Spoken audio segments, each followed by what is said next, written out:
ஓம் சக்தி பராசக்தி. அன்பு செல்வமே, பிறந்தது முதல் இதுவரை எண்ணற்ற தொல்லைகளுடனும் கஷ்டங்களுடனும் வாழ்கிறேன். என்னை மீட்பதற்கு யாருமே இல்லையா? அம்மா ஓம் சக்தி, உன் காதிலும் என் புலம்பல்கள் விழவில்லையா என்று உன் மனம் கேட்கும் கேள்வி எனக்கு தெரிகிறது.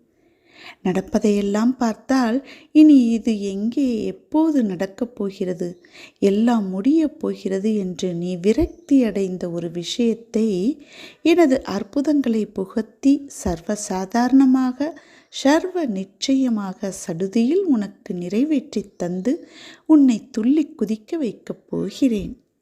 சந்தோஷமா தங்கமே? மகிழ்ச்சியுடன் அத்திருநாளை எதிர்பார்த்திரு. எப்போது எனது இந்த செய்தி உன் கண்களில் பட்டதோ அப்போதே நீ விடுதலையின் படியில் காலை வைத்து விட்டாய். இதை உறுதியாக நம்பு. இதுவரை இப்படி எதுவும் உன் கண்ணில் படவில்லையே, இப்போது இந்த செய்தி உன் மனதில் நிற்கிறதே, அப்படியானால் உனக்கு விடுதலை உறுதியல்லவா? அனைவர் மீதும் கருணை கொண்ட இந்த ஓம் சக்தி தாய் அன்புடன் உன்னையும் பாதுகாப்பேன்.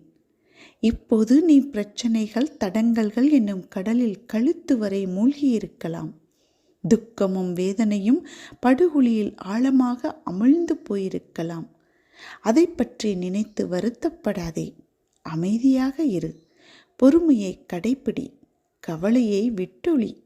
உனது துக்க நாட்கள் முடிந்து போய்விட்டது. உனக்கு நல்லது நடக்கப் போகிறது. அதுவும் விரைவில் நடக்கப் போகிறது. நடந்தே தீரும். உன் கோரிக்கைகள் எதுவானாலும் கண்டிப்பாக நிறைவேறும்.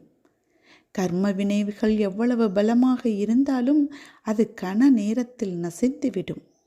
எனது அனுகிரகம் உன் குடும்பத்தார் அனைவருக்கும் நிரந்தரமாக இருக்கும். நீ தேடிச் சென்ற காலம் போய் அனைத்தும் உன்னை தேடி தானாக இன்னும் வெகு சில நாட்களில் வந்து உன் வாசல் கதவை தட்டும். இது உன் அம்மாவின் ஆசீர்வாதம், உத்தரவு, அன்பு கட்டளை மற்றும் சுபவாக்கு. அம்மாவின் இந்த வார்த்தையை நம்பு. மனம் புண்ணாகி போனதே என்று வருந்தாதே. எனது மென்மையான கரங்களால் உன்னை வருடிக்கொண்டு உனது பக்கத்தில்தான் அம்மா உனக்காக இருக்கிறேன். நீ உனக்கு வேண்டியதை மகிழ்ச்சியுடன் பெற்றுக்கொண்டு ஆவலுடன் அம்மாவை பார்க்க வரும் நாளை நானும் ஆவலுடன் எதிர்பார்த்து கொண்டிருக்கிறேன்.